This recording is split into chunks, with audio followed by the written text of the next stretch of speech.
ഇന്ന് നമുക്ക് കോട്ടയം സ്റ്റൈലിൽ നല്ല അടിപൊളി കപ്പയും മീൻകറിയും ഉണ്ടാക്കാം. ആദ്യം തന്നെ കപ്പയുടെ തോലൊക്കെ കളഞ്ഞ് കഴുകി ഇതേപോലെ ചെറിയ കഷ്ണങ്ങളാക്കിയിട്ട് കുക്കറിലേക്ക് ഇട്ടിട്ട് അല്പം വെള്ളം കൂടി ചേർത്തിട്ട് ഒരു 2 വിസിലടിച്ചാൽ കപ്പ നമുക്ക് പെട്ടെന്ന് തന്നെ വെന്ത് കിട്ടും. ഇനി അതിനുള്ള അരപ്പിനായിട്ട് ഒരു മിക്സിയുടെ ജാറിലേക്ക് അല്പം തേങ്ങ, ചെറിയ ഉള്ളി, ഇനി ഇതിലേക്ക് നമുക്കൊരു 2 വെളുത്തുള്ളി, പിന്നെ അല്പം പച്ചമുളക്, അത് ഒരു പകുതിയോളം മതിയാവും, പിന്നെ ചെറിയ ജീരകം, മഞ്ഞൾപ്പൊടി, ഒരു 2-3 കറിവേപ്പിലയും കൂടി ഇട്ടിട്ട് മിക്സിയിൽ നമുക്കൊന്ന് ചതച്ചെടുക്കാം. അരഞ്ഞു പോകാൻ പാടില്ല, ഒന്ന് ചതച്ചെടുത്താൽ മാത്രം മതി. ഇതേപോലെയുള്ള പരുവമായി എടുക്കാം. ഇനി അത് നമ്മൾ വേവിച്ച് വെച്ചിരിക്കുന്ന കപ്പയിലേക്ക് ഇട്ട് കൊടുക്കാം.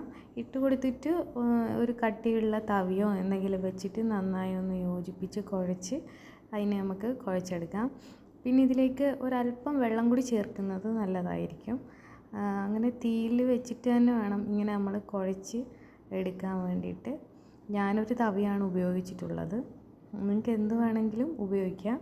അങ്ങനെ നമ്മുടെ കപ്പയൊക്കെ ഇവിടെ കുഴച്ചെടുത്തിട്ടുണ്ട്. ഉപ്പ് പിന്നെ ആവശ്യത്തിന് നോക്കണം. ഇനി നമുക്ക് മീൻ കറി വെക്കാം. നമുക്ക് മത്തിയാണ് കിട്ടിയിട്ടുള്ളത്. ഇനി ചട്ടിയിലേക്ക് വെളിച്ചെണ്ണ ഒഴിച്ച് ചൂടാകുമ്പോൾ അല്പം ഉലുവയും അല്പം പെരിഞ്ചീരകവും ഇട്ട് അതൊന്ന് പൊട്ടി വരുമ്പോൾ അതിലേക്ക് നമുക്ക് ഇഞ്ചിയും വെളുത്തുള്ളിയും അരച്ചത് ചേർത്ത് കൊടുക്കാം. ആ പച്ചമണം ഒന്ന് മാറിക്കഴിയുമ്പോൾ ചെറിയുള്ളി ചെറുതായി അരിഞ്ഞതും അല്പം തക്കാളിയും ഇട്ട് കൊടുക്കാം. ഇനി കുറച്ച് കറിവേപ്പിലയും കൂടെ ചേർത്ത് അതൊന്ന് നന്നായി വഴറ്റി കൊടുക്കാം. ഇനി അതിലേക്ക് നമുക്ക് പൊടികളൊക്കെ ചേർത്ത് കൊടുക്കാം. ഞാൻ എരി കുറഞ്ഞ പിരിയമുളകാണ് എടുത്തിട്ടുള്ളത്, അതൊരു 2 സ്പൂണും പിന്നെ ഒരു 1.5 ടീസ്പൂണ് മല്ലിപ്പൊടി ചേർത്ത് കൊടുക്കാം. ഇനി നമുക്ക് ഇതിലേക്ക് ഒരല്പം മഞ്ഞൾപ്പൊടിയും കൂടി ചേർത്ത് നന്നായി എല്ലാം കൂടി ഒന്ന് യോജിപ്പിച്ച് ആ പച്ച മണമൊക്കെ ഒന്ന് മാറ്റിയെടുക്കാം. ഇനി നമുക്കിതിലേക്ക് നമ്മുടെ പുളി കുതിർക്കാൻ വെച്ചിരുന്ന വെള്ളവും പുളിയും കൂടി ചേർത്ത് കൊടുക്കാം. ഞാൻ അധികം മീനില്ലാത്തതുകൊണ്ട് തന്നെ 2 കഷ്ണം പുളിയാണ് എടുത്തിട്ടുള്ളത്. ഇനി നമുക്ക് ആവശ്യത്തിനുള്ള വെള്ളവും ഉപ്പും ചേർത്തിട്ട് ഒന്ന് നന്നായി തിളയ്ക്കാൻ വെക്കാം. ഇനി തിളച്ചെല്ലാം വരുമ്പോഴത്തേക്കും നമുക്കിതിലേക്ക് മീനെല്ലാം ഓരോന്നായിട്ട് പെറുക്കിയിട്ട് കൊടുക്കാം. ഇനി നമുക്ക് മീനെല്ലാം ഇട്ട് കൊടുത്ത ശേഷം ഇളക്കാനൊന്നും പാടില്ല. ജസ്റ്റ് ഒന്നില്ലെങ്കിൽ ചെറിയൊരു തവി കൊണ്ട് ഇതേപോലെ ഒന്ന് ചെറുതായിട്ട് സൈഡാക്കി കൊടുക്കുക, അല്ലെങ്കിൽ ചട്ടി ഒന്ന് ചുറ്റിച്ച് കൊടുത്താലും മതിയാവും.